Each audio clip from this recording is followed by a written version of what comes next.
What happens when a legendary martial artist and Hollywood icon sits down for what should be a routine? Late-night interview only to discover the host has prepared an ambush live on national television. Tonight, we delve into the explosive confrontation that saw security storming onto the set of Jimmy Kimmel Live and Why. Chuck Norris walked off what became the most controversial interview in late-night television history. This is a story about respect, dignity, and what happens when a talk show host crosses a line that should never be crossed. Make sure to subscribe and leave a comment below because this story will have you questioning everything you thought you knew about late-night TV. Chuck Norris walked onto the Jimmy Kimmel Live stage with his usual calm confidence, the kind honed through decades of martial arts discipline and cinematic achievement. The audience erupted into applause, genuinely thrilled to see the action icon who had long since become a cultural phenomenon. He eased into the guest chair, adjusting his jacket with military precision. "Chuck Norris, everyone," Jimmy said, his signature grin spreading across his face. "Thanks for having me." "Jimmy," Chuck replied, voice steady, respectful.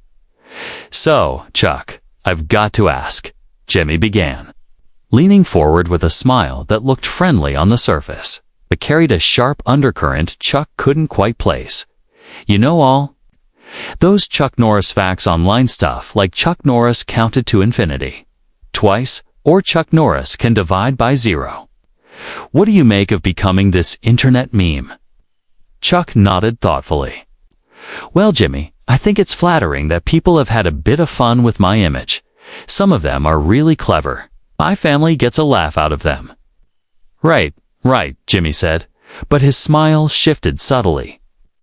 "But here's what I'm curious about. Do you ever worry that all these jokes have turned you into a parody of yourself? I mean, when was the last time you did anything that actually lived up to the Chuck Norris legend?" The question hung there, heavy. Chuck didn't flinch, but something in his posture changed slightly straighter, tighter, a readiness any martial artist would recognize. "I'm not sure I follow your question." Chuck replied evenly. "Well," Jimmy continued, tone feigning innocence, "you're famous for being this tough guy, but you're, 80 years old now? You do infomercials for fitness gear. You haven't made a proper film in years. Don't you think it's time to admit that the whole Chuck Norris mystique is just that, a myth?" The audience shifted uncomfortably. The energy had changed. Chuck studied Jimmy for a long moment. "I've had a long career doing what I love," he said quietly. "I've been fortunate enough to entertain, to teach martial arts, and to serve my country. At this stage in my life, I don't feel the need to prove anything to anyone." But Jimmy wasn't done. "That's just it," he pressed, voice growing openly confrontational. "You've built this whole persona around being unbeatable, invincible. But what have you actually done that's so legendary?" "Okay. Bruce Lee was a philosopher. He transformed martial arts. Okay, John. Does his own stunts in his 60s. Steven Seagal, well, okay, maybe he's a bad example." The audience gave a nervous laugh. Chuck didn't. "What exactly are you trying to get at, Jimmy?" Chuck asked. His voice was still controlled, but sharper now. "I'm just saying," Jimmy went on, spreading his hands like he was being perfectly reasonable. "Maybe it's time for an honest conversation about the gap between the Chuck Norris legend and the Chuck Norris reality. I mean, you were a mid-tier action star in the 80s and 90s, did a bit of telly, won a few karate tournaments back in the day, but now you've become this mythological figure. And I'm wondering if maybe, just maybe, you've started to believe your own hype." The silence in the studio was deafening. The air felt charged. Chuck remained quiet for several seconds. When he finally spoke, his voice was softer but heavier. "Jimmy, I came here tonight to speak about my career, my family, share a few stories with your audience. I didn't come here to be insulted." Jimmy laughed, but it rang hollow. "Chuck, come on, I'm just asking questions." That's what interviews are for, isn't it? Or do you only go on shows where people kiss your ring and act like you're superhuman? There's a difference between asking questions and trying to humiliate someone for a cheap laugh, Chuck replied. His training was evident now in the absolute stillness of his body, the focus in his gaze. What you're doing right now. This isn't journalism, it's theater. And not the good kind. Asterisk, this isn't journalism, Chuck said evenly. This isn't even good television. It's just mean-spirited. Jimmy's grin was beginning to slip, revealing its artificial edges. Oh, come on, Chuck, he scoffed. You can't handle a few tough questions? What happened to the guy who was supposed to be tougher than nails? Are you about to cry? Should I grab you a tissue? The mockery in his voice was unmistakable now. Several audience members gasped. Chuck slowly turned to look directly at Jimmy and, for the first time since the interview began, Jimmy seemed to realize he might have gone too far. You know what, Jimmy? Chuck said, his voice calm, yet laced with unmistakable finality. I've been in this business over 40 years. I've worked with professionals. I've worked with amateurs. I've sat down with journalists who asked tough questions because they genuinely wanted to inform the public.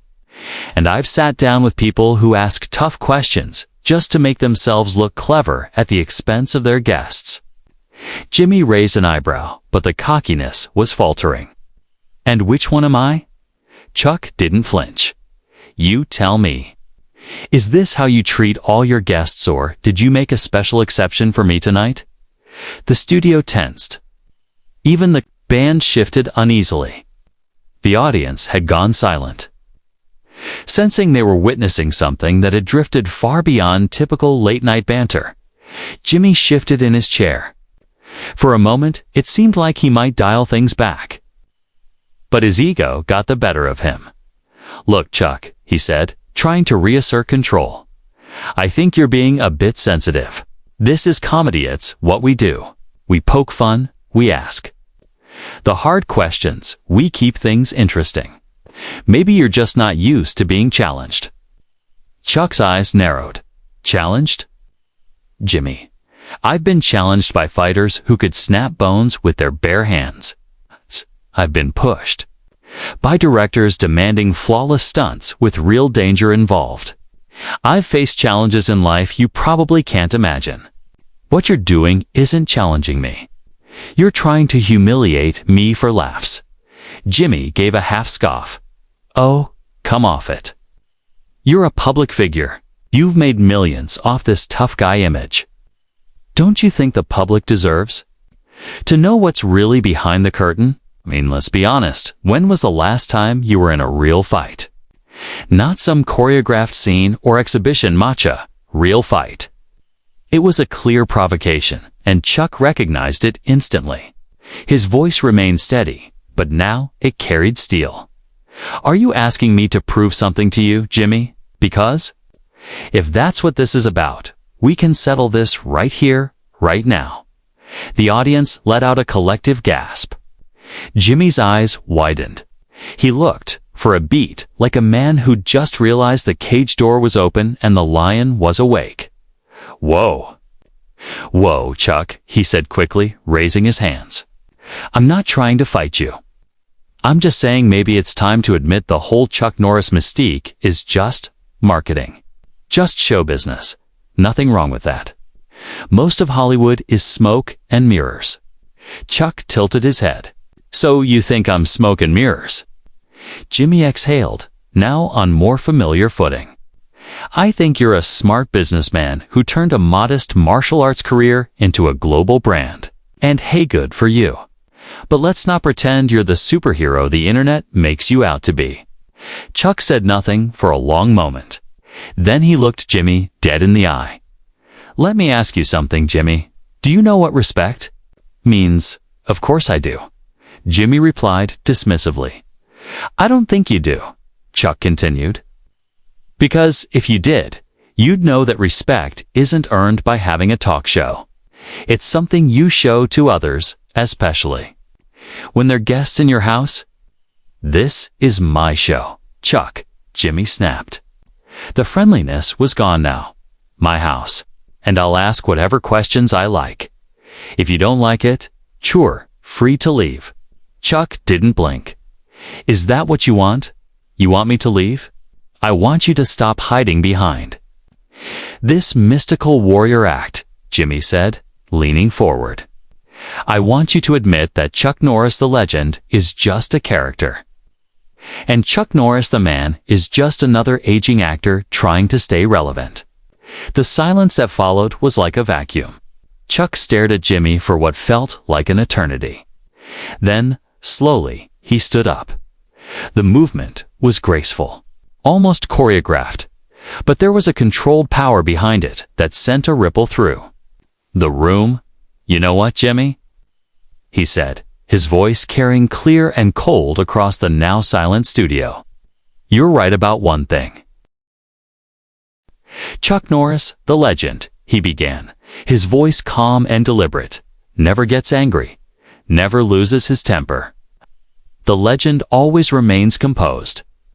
Jimmy swallowed hard suddenly, aware of just how much larger Chuck seemed now that he was standing, but Chuck Norris, the man. Chuck continued, stepping forward, his tone colder. "Chuck Norris, the man, has spent his entire life learning discipline, respect, and honor. And Chuck Norris, the man, doesn't take kindly to being insulted by someone who thinks hosting a late-night talk show makes him tough." "Chuck, sit down," Jimmy said, attempting to inject authority into his voice. "You're making this awkward for everyone." Chuck let out a dry laugh, humorless and cutting. "I'm making this awkward," he said, eyes locked on Jimmy. "Jimmy, you invited me here as your guest and spent the entire time trying to tear me down. You've been disrespectful, unprofessional, and frankly embarrassing, and now you're blaming me. Look, if you can't take a little ribbing, maybe you shouldn't be doing interviews." Jimmy snapped, though the bravado in his voice was clearly faltering. Chuck narrowed his eyes. "A little ribbing," he echoed. "There's a difference between playful banter and what you've done tonight. What you've done is try to humiliate a guest for cheap laughs. And the worst part is, you think you're entitled to do it, just because it's your show." Jimmy opened his mouth, but Chuck held up a hand. "Let me tell you something about respect. Jimmy, in martial arts, we have a principle: honor. It means treating your opponent with dignity, even in combat. It means winning by building yourself up, not by tearing someone else down." Chuck gestured around the studio, his voice growing firmer. "But everything about this," he swept his hand across the set, "is built on tearing people down, isn't it?" ***, this is entertainment," Jimmy replied weakly. "People tune in to see celebrities get grilled. That's the format." Chuck shook his head slowly. "No, Jimmy, this is bullying. The fact you don't see the difference tells me everything. I need to know about your character." The camera operators shifted uneasily. The audience was frozen in silence. No laughter now, only the weight of something real. Something raw. Jimmy forced a nervous chuckle and looked to his audience, searching for validation. "Okay, Chuck, I think you're overreacting just a bit," he said, trying to regain his footing. "This is how late-night TV works. We joke around. We don't take things so seriously. Maybe you've just been out of show business too long and forgotten how it works." Chuck took a slow, deliberate step towards Jimmy's desk. The host instinctively leaned back. "Let me make something very clear to you, Jimmy," Chuck said, voice low but razor sharp. "I haven't forgotten a damn thing about show business. I remember when entertainers had class, when hosts treated their guests with basic human decency. What I see here tonight, this isn't show business. It's a sad little man trying to look big by tearing others down." Jimmy's face flushed. His composure was slipping. "Now hold on," he said, his voice rising, anger finally flaring. You don't get to come on my show and lecture me about how to do my job. I've been doing this for years. I've interviewed presidents, prime ministers, pop stars. None of them had a problem. They understood this comes with the territory. Chuck raised an eyebrow. The territory? He repeated. And what territory is that, Jimmy? The one where you get to mock, belittle, and bait your guests just because you've got a mic. That territory. I'm not insulting you, Jimmy protested. I'm asking legitimate questions about your career, your image. No. Jimmy, you're not asking legitimate questions, Chuck cut in. You want to know what a legitimate question sounds like? He ticked them off with precision. Chuck, how did you transition from martial arts competition to Hollywood? Chuck, what advice would you give young martial artists today? Chuck, what do you think about all the internet memes about you? He paused, letting the silence speak before driving it home. But you didn't ask any of that. Instead, you questioned my accomplishments, mocked my age, implied I was a fraudant, tried to goad me into losing my temper. Chuck took one last step, now standing at the edge of Jimmy's desk. But here's what you didn't count on. Jimmy, he said, voice soft but unshakable. You didn't count on me seeing straight through it. You didn't expect that, Chuck. Norris the man wasn't playing your game. Asterisk proving myself to you like some kind of trained animal. Chuck said, his voice cutting through the tension. That's not journalism, Jimmy. That's harassment. Offstage, Jimmy's producer was now gesturing wildly, clearly trying to signal that things had spiraled out of control. But Jimmy, lost in his own wounded ego, didn't see Tor, didn't care. Look, Chuck, Jimmy snapped. If you can't take the heat, get out of the kitchen. He smirked, clinging to the safety of a tired cliché. This is television. It's entertainment. If you wanted to be handled with kid gloves, you should have done Ellen. The mention of Ellen was the final straw. Chuck's jaw tensed. His eyes narrowed when he spoke again. His voice carried the weight of decades of discipline and principle. You know what, Jimmy? You're absolutely right. If I wanted to be treated with respect, I should have gone somewhere else, because clearly, respect is something you neither understand nor practice. With quiet, deliberate resolve, Chuck began to remove his microphone. The studio fell into uneasy silence. Whoa, Chuck, what are you doing? Jimmy asked, suddenly realizing the gravity of what was unfolding live on air. I'm doing what I should have done 10 minutes ago. Chuck replied calmly. Removing myself from this toxic environment, you can't just leave in the middle of an interview. Jimmy said, the panic in his voice rising now as the studio walls seemed to close in around him. We're live. Watch me. Chuck said flatly. Come on, don't be so sensitive, Jimmy pleaded, his tone veering into desperation. We're just having a conversation.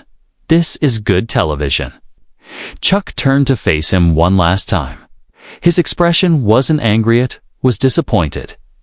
Jimmy, this isn't good television. This is a train wreck. And the saddest part, you don't even see it. The audience was silent. The cameras rolled. You think humiliating your guests makes you clever? Chuck continued. But all it does is make you look small. That last word hit home. Jimmy flinched. Small. He echoed, his voice cracking ever so slightly. Chuck nodded slowly. Small, insecure, desperate for attention. He took a breath. I've met a lot of people in my life. Jimmy. Heroes, cowards, champions, cheaters. But I don't think I've ever met someone so obsessed with appearing tough that they'd tear down their own guests just to feed their own ego. That was it. Jimmy shot to his feet, face flushed red, part fury, part shame. You think you're better than me? He shouted. Just because you know a bit of karate, you think you can come on my show and disrespect me. Chuck didn't flinch. I don't think I'm better than you, Jimmy, he said, his voice low and almost regretful. I just think I'm better than this." At that moment, security began to move toward the stage, clearly instructed by a frantic producer. Backstage. But Chuck held up a hand, and they froze. "There's no need for security," he said. "I'm leaving voluntarily. Unlike some people, I know when to walk away." Jimmy, now visibly shaking, called after him. "Fine, go on then. Walk away, run. Away like the coward you really are." Chuck paused at the edge of the stage. He turned back. The silence was absolute. "Jimmy," he said clearly, his voice reaching every corner of the studio. "I've been called many things in my life. Tough, disciplined, determined. I've also been called stubborn, demanding, even difficult to work with. But in 40 years of show business, until tonight, no one has ever called me a coward." He stepped down off the stage, then turned back one final time. "Congratulations, Jimmy, you've managed to be the first." And with that, Chuck Norris walked off the set of Jimmy Kimmel Live, leaving behind a stunned studio, a ghostly pale host, and an audience too stunned to clap, laugh, or breathe. Jimmy remained behind his desk, microphone in hand, frozen. He looked around, searching for a lifeline that wasn't there. The cameras kept rolling, capturing every second of his collapse. After what felt like a full minute of dead air, Jimmy finally found his voice. "Well," he said weakly, barely a whisper. "That was Chuck Norris, everybody." But it was too late. The damage was done. The interview that was meant to highlight Jimmy's wit and command had instead exposed him as exactly what Chuck had said, a bully who'd finally picked the wrong target. And that's the story of how Chuck Norris was kicked off Jimmy Kimmel Live, except he wasn't kicked off at all. He walked off head high, dignity intact, leaving Jimmy to deal with the wreckage of his own ego. So what do you think? Did Chuck handle it the right way, or should he have stayed and gone toe-to-toe? Drop your thoughts in the comments below, and don't forget to hit subscribe for more stories like this one.